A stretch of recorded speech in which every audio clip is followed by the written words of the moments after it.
Hello everyone, আসসালামু আলাইকুম। সবাই কেমন আছেন? আই হোপ সবাই অনেক বেশি ভালো আছেন। আলহামদুলিল্লাহ, আমিও ভালো আছি।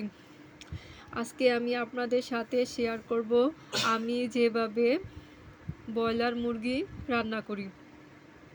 এই তো এখানে আমি মাংসগুলোকে আগে থেকে ধুয়ে পরিষ্কার করে ম্যারিনেট করে রেখেছিলাম। ১ চা চামচ আদা রসুন বাটা, ১ চা চামচ হলুদের গুঁড়া, ১ চা চামচ মরিচের গুঁড়া, ১ চামচ লবণ দিয়ে আমি ১০ মিনিট ম্যারিনেট করে রেখেছিলাম। ব্রয়লার চিকেন আগে থেকে ম্যারিনেট করে রেখে রান্না করলে খেতে খুব টেস্ট হয়। সো দেন এখানে আমি নিয়েছি পেঁয়াজ কুচি আর কাঁচামরিচ। আর এখানে আমি একটা আলু নিয়েছি। মাংসর আলু আমার খুব ফেভারিট, তাই এখানে আমি একটা আলু নিয়েছি। সো এখন আমি কড়াইতে পরিমাণ মতো তেল দিয়ে দিলাম।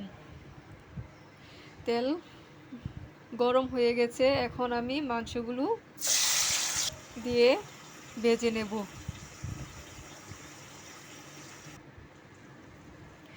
এই তো মাংসগুলো ভাজা হয়ে গেছে, এখন আমি নামিয়ে নিয়েছি। এখন কড়াইতে আরও অল্প একটু তেল দিয়ে দিলাম আর পেঁয়াজ কুচি, গোটা গরম মশলাগুলো দিয়ে দিলাম। এখন ব্রাউন কালার করে ভেজে নেব। এই তো ভাজা হয়ে গেছে, এখন অল্প একটু পানি দিয়ে দিলাম। এখন দিয়ে দিলাম ১ চামচ হলুদের গুঁড়া, ১ চামচ মরিচের গুঁড়া, ২ চামচ জিরার গুঁড়া, ১ চা চামচ ধনিয়ার গুঁড়া, ১ চামচ লবণ, ২ চা চামচ আদা রসুন বাটা। এখন আমি মশলাটা ৫ মিনিট কষিয়ে নেব। এই তো মশলাটা কষানো হয়ে গেছে, এখন আমি চিকেনগুলো দিয়ে আরও ৩-৪ মিনিট কষিয়ে নেব। এখন আমি কিছু কাঁচামরিচ দেন পেঁয়াজ কুচি দিয়ে দিলাম। এখন একটু ঢেকে দেব।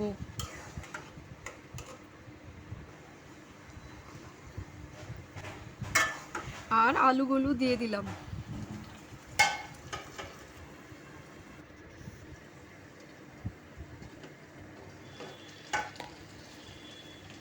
এখন ঢাকনাটা নামিয়ে নিলাম।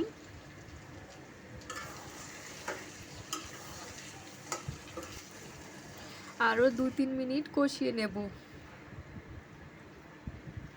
এই তো কষানো হয়ে গেছে, এখন আমি ঝোল অ্যাড করলাম।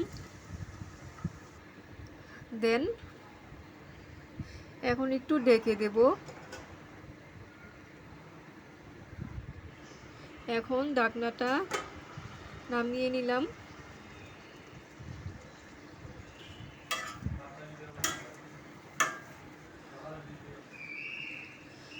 এই তো এখন আমি চুলাটা একদম লো ফ্লেম করে রেখেছি, ৪-৫ মিনিট পরে নামিয়ে নেব।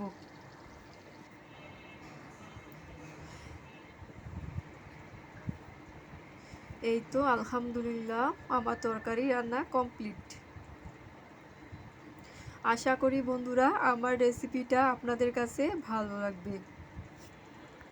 যদি আপনাদের কাছে আমার রেসিপিটা ভালো লেগে থাকে তাহলে একটা লাইক, কমেন্ট, শেয়ার, আমার পেজটা ফলো করবেন। সবাই ভালো থাকবেন। আল্লাহ হাফেজ।